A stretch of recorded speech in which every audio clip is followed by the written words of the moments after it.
ದಕ್ಷಿಣ ಕನ್ನಡ ಜಿಲ್ಲಾ ಸಾಹಿತ್ಯ ಪರಿಷತ್ ಇದರ ಆಶ್ರಯದಲ್ಲಿ ಡಾಕ್ಟರ್ ಜಯಶ್ರೀ ಬಿ ಖದ್ರಿ ಅವರ ಬೆಳಕು ಬಳ್ಳಿ ಜೀವನ ಪ್ರೀತಿಯ ಬರಹಗಳು ಎಂಬ ಕೃತಿ ಬಿಡುಗಡೆ ಸಮಾರಂಭವು ಮಂಗಳೂರಿನ ಪ್ರೆಸ್ ಕ್ಲಬ್ನಲ್ಲಿ ನಡೆಯಿತು. ಕೃತಿಯನ್ನ ಖ್ಯಾತ ಲೇಖಕಿ ಭುವನೇಶ್ವರಿ ಹೆಗ್ಡೆ ಅವರು ಬಿಡುಗಡೆಗೊಳಿಸಿದರು.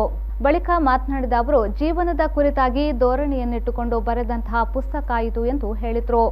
ಈ ಪುಸ್ತಕದಲ್ಲಿರುವ ಕಂಟೆಂಟ್ ಇವತ್ತು ಪಾಸಿಟಿವ್ ಥಿಂಕಿಂಗ್ ಅಂತ ನಮ್ಮ ಬರಹಗಾರರಿಗೆಲ್ಲ ನಾವು ಹೆಚ್ಚಾಗಿ ಕೊಂಡಾಡುವ ಶಬ್ದ. ಆದರೆ ಈಗ ಪಾಸಿಟಿವ್ ಅಂದರೆ ನೀವು ಬಿಡ್ತೀರಿ. ಈ ಪುಸ್ತಕದಲ್ಲಿ ನಾನು ಪಾಸಿಟಿವ್ ಇದ್ದೇನೆ ಅಂತ ಬಿಟ್ಟರೆ ಯಾರು ಇರೋದೇ ಇಲ್ಲ. ಆ ಪಾಸಿಟಿವ್ ಅಲ್ಲ, ಇದು ಜೀವನದ ಕುರಿತಾಗಿ ಒಂದು ಧನಾತ್ಮಕವಾದ ಧೋರಣೆಯನ್ನು ಇಟ್ಟುಕೊಂಡು ಬರೆದಂತಹ ಪುಸ್ತಕ ಇದು. ಬೆಳಕು ಬಳ್ಳಿ ಅಂತ ಇದಕ್ಕೆ ತುಂಬ ಸರಿಯಾದಂಥ ಒಂದು ಹೆಸರನ್ನು ಇಟ್ಟಿದ್ದಾರೆ. ಅಂಧಕಾರ ಹೇಗೆ ಕವಿದಿದೆ ಅಂದರೆ, ಈಗ ಆತಂಕದ ಕ್ಷಣಗಳಲ್ಲಿ ನಾವಿದ್ದೇವೆ. ಯಾರನ್ನು ನಂಬೋ ಹಾಗಿಲ್ಲ, ಯಾರಿಗೂ ಒಂದು ಶೇಖೆಯನ್ನು ಕೊಡೋ ಹಾಗಿಲ್ಲ, ಯಾರನ್ನು ಹತ್ತಿರದಲ್ಲಿ ನಿಂತು ಮಾತನಾಡುವ ಹಾಗಿಲ್ಲ. ದೂರ ದೂರ ದೂರ ಅಂತಹ ದೂರ ಮತ್ತು ಆತಂಕ ಇವೆರಡರ ನಡುವೆ ಒಂದು ಬೆಳಕು, ಒಂದು ಆಶಾವಾದ, ಒಂದು ಧನಾತ್ಮಕವಾದಂಥ ಚಿಂತನೆಯ ಉದ್ದೇಶವನ್ನು ಇಟ್ಟುಕೊಂಡು ಬರೆದಂತಹ ಪುಸ್ತಕ ಬೆಳಕು ಬಳ್ಳಿ.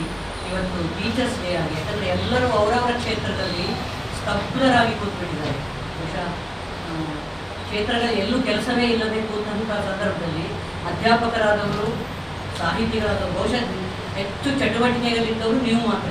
ನಿಮಗೆ ಯಾವುದೇ ನಿರ್ಬಂಧಗಳಿದ್ದರೂ ಕೂಡ ನೀವು ಹೋಗಿ ರಿಪೋರ್ಟ್ ಮಾಡ್ಕೊಂಡಿರ್ತೀರಿ. ನಿಮ್ಮ ವರ್ಗ ಮಾತ್ರ ಚಟುವಟಿಕೆಯಿಂದ ಕೂಡಿದ್ದು. ನಮ್ಮ ಥರ ಸಾಹಿತಿಗಳು, ಅಧ್ಯಾಪಕರೆಲ್ಲ ನಾವು ಮನೆಯಲ್ಲೇ ಇದ್ದು ಒಂದು ರೀತಿಯಲ್ಲಿ ಜಗ್ಗಟ್ಟಿ ಹೋದಂಥ ದಿನಗಳನ್ನು ಒಂದು ಅನಂತರ ದಕ್ಷಿಣ ಕನ್ನಡ ಜಿಲ್ಲಾ ಸಾಹಿತ್ಯ ಪರಿಷತ್ನ ಅಧ್ಯಕ್ಷರಾದ ಪ್ರದೀಪ್ ಕುಮಾರ್ ಕಲ್ಕೂರ್ ಅವರು ಮಾತನಾಡಿ, ಲಾಕ್ಡೌನ್ ಸಂದರ್ಭ ನೂರಾರು ಲೇಖನ ಕವನಗಳು ಬರುತ್ತಿದೆ. ಜೀವನ ಅನುಭವವನ್ನು ಈ ಪುಸ್ತಕದಲ್ಲಿ ಡಾಕ್ಟರ್ ಜಯಶ್ರೀ ಬಿ ಖದ್ರಿ ಅವರು ಬಿಂಬಿಸಿದ್ದಾರೆ ಎಂದು ಹೇಳಿದರು. ಅಪೇಕ್ಷೆ ಪಟ್ಟಾಗ ನೂರಾರು ಲೇಖನಗಳು ಬಂದಿದೆ, ಇನ್ನೂ ಬರ್ತಾನೆ ಇದೆ. ನೂರಾರು ಕವನಗಳು ಬಂದಿದೆ ಬಹುಭಾಷೆಯಲ್ಲಿ.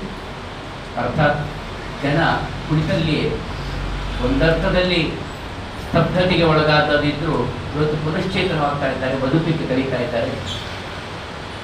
7ನೇ ತಿಂಗಳಿದು.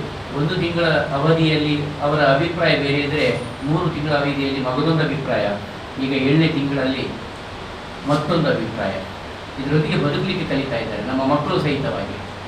ಆನ್ಲೈನ್ ಶಿಕ್ಷಣದ ಮುಖಾಂತರ, ಆನ್ಲೈನ್ ಆಟ ಸರಿಯೋ ತಪ್ಪೋ ಗೊತ್ತಿಲ್ಲ, ಇದೆಲ್ಲದರ ಮುಖಾಂತರ ಎಲ್ಲ ಜೀವನದ ಬೇರೆ ಬೇರೆ ಜೀವನಾನುಭವಗಳನ್ನು ಇದರಲ್ಲಿ ಅವರು ಬಿಂಬಿಸಿದ್ದಾರೆ. ಬೆಳಕು ಬಳ್ಳಿ ಅಂತ ನನಗೆ ನೆನಪಾಗ್ತದೆ, ಸುಮಾರು 2ನೇ ತಿಂಗಳ ಅವಧಿ, ಕೊರೋನಾದ 1ನೇ ತಿಂಗಳ 2ನೇ ತಿಂಗಳ ಅವಧಿ. ಹಲವಾರು ಮದುವೆಗಳು ನಿಶ್ಚಯವಾಗಿತ್ತು, ಹಲವಾರು ಉಪನಯನಗಳು ನಿಶ್ಚಯವಾಗಿದ್ದವು, ಹಲವಾರು ದೇವಾಲಯಗಳಲ್ಲಿ ಜಾತ್ರೆಗಳು ನಡಿಬೇಕಾಗಿತ್ತು. ಆ ಸಂದರ್ಭದಲ್ಲಿ ಅವರು ಅದನ್ನು ಅನಾವರಣ ಮಾಡಿದ ರೀತಿ, ಉಡುಪಿ ಆಯುರ್ವೇದಿಕ್ ಕಾಲೇಜ್ ಪ್ರಾಂಶುಪಾಲರು ಕೂಡ ಅವರು ಮನೆಯಲ್ಲಿಯೇ ಮಕ್ಕಳ ಮದುವೆಯನ್ನು ಮಾಡಿ ತೋರಿಸಿದರು. ಆನಂತರ ಎಲ್ಲರೂ ನಮ್ಮ ಕರ್ನಾಟಕ ಬ್ಯಾಂಕ್ನ ಚೇರ್ಮನ್ ಜಯರಾಮ್ ಭಟ್ರು ಅವರು 50 ಜನರ ಒಳಗೆ ಇತಿಮಿತಿ ಒಳಗೆ ಮಾಡಿದರು. ಈಗೂ ಮಾಡಬಹುದು. ಈ ಸಂದರ್ಭ professor C Rajashekhar Hebbar, Ganaraj Y, ಲೇಖಕಿ ಜಯಶ್ರೀ ಬಿ ಖದ್ರಿ ಅವರು ಉಪಸ್ಥಿತರಿದ್ದರು.